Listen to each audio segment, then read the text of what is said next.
violino? Come fare per renderlo più robusto? Seguimi fino alla fine di questo video e avrai tutti gli strumenti per rendere il tuo suono bello robusto per come lo desideri. Arrivo subito dopo l'intro.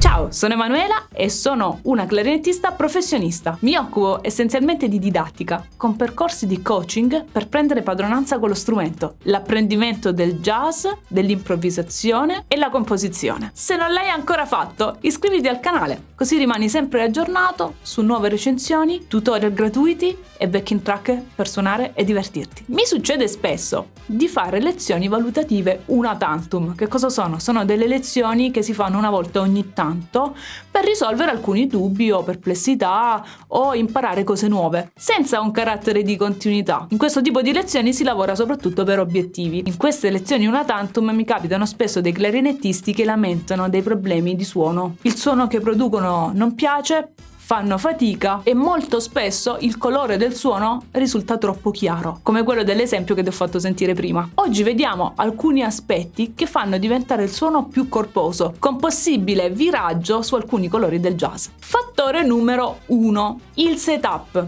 Usare setup con aperture medio aperte e ance 3-3,5 aiuta ad avere un suono più corposo. L'apertura dell'imboccatura ricordo essere il famosissimo tip opening. Quando vai a comprare un'imboccatura sulla scatola o sul sito nel quale la compri c'è questa famosa apertura che di solito viene espressa o in pollici o in millimetri. Io uso di solito imboccature aperte, quindi dal B45 lira in poi. Questa nello specifico è un B45 lira della Van Doren e prediligo lunghezze del piano non troppo corte ma medio lunghe. Questo tipo di setup permette di avere più aria che gira nello strumento e soprattutto di essere più comodi perché si ha più spazio per muoversi. Questione numero 2: l'impostazione. Ovviamente un'impostazione rigida e troppo serrata chiude completamente al passaggio dell'aria e quindi sarà molto difficile poter ottenere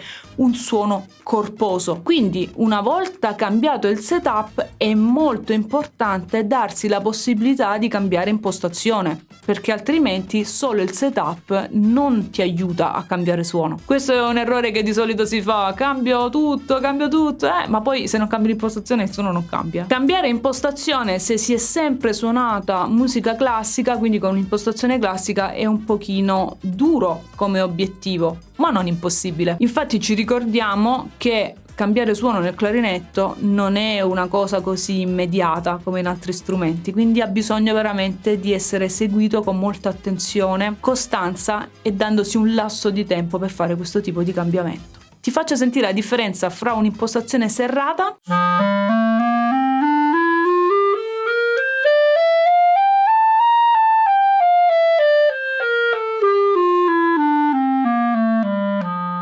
Come avrai potuto sentire, il suono non è male come qualità, ma purtroppo non ha tanto volume, rimane un pochino indietro. Vado a fare un cambio di impostazione tenendo il labbro più morbido e non girando troppo verso l'interno e ammorbidendo gli angoli della bocca, e quindi permetto all'aria di andare all'interno dello strumento. Ovviamente devo essere pronta con una buona quantità di aria, altrimenti dopo un po' non suono più.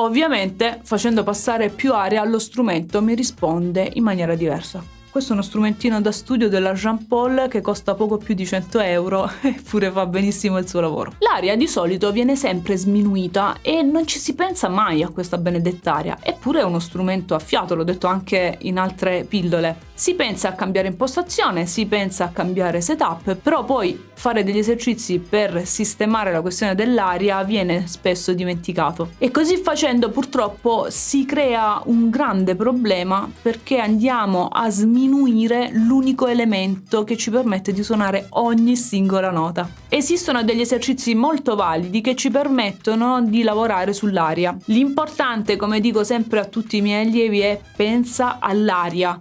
Pensa all'aria. Quanta aria ho?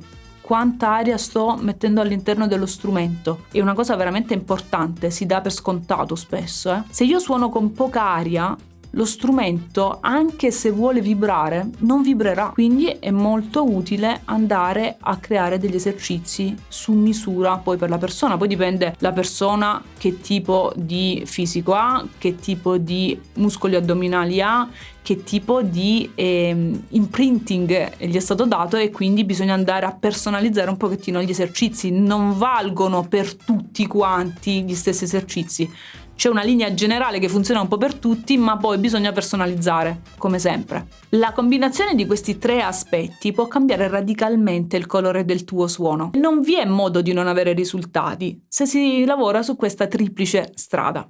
Tratto questo tipo di argomento molto spesso nelle mie lezioni una tantum. Le lezioni una tantum, come dicevo all'inizio, sono delle lezioni di alta specializzazione nelle quali vengono dati degli strumenti per raggiungere degli obiettivi molto precisi. Emanuela, il suono che ho mi sembra un po' debolino, vorrei renderlo più robusto e più jazzistico. Voglio che quando suono si senta un pochino di più. Nelle lezioni una tantum vado a darti degli strumenti che vanno bene per te e andiamo a migliorare molti aspetti che riguardano il suono, la tecnica strumentale, le dita, la respirazione, il fraseggio. La cosa importante, come dico sempre a tutti, è di trovare un suono personale sullo strumento, perché molto spesso si sentono suonare le persone che sono anche bravini a suonare, però hanno un suono standard, perché si limitano a fare delle cose che sono proprio lo stretto necessario. Invece è molto bello dare un'impronta personale al suono, quindi quando si suona un bel fraseggio con un bel suono, allora lì si colpisce l'obiettivo in pieno proprio. È davvero una bellissima cosa suonare con un suono personale e che soprattutto piace a te prima che a tutti gli altri.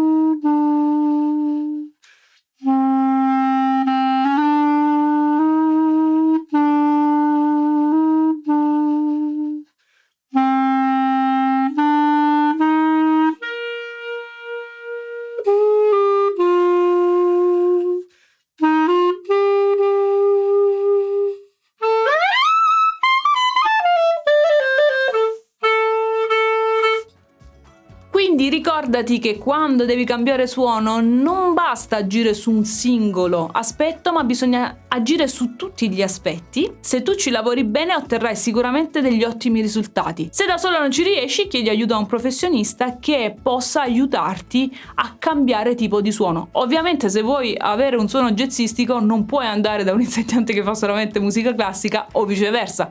Se vuoi un suono classico devi andare da una persona che si occupa di quella cosa nello specifico. Suona, divertiti, crea bella musica e noi ci vediamo al prossimo tutorial di clarinetto. Ciao ciao!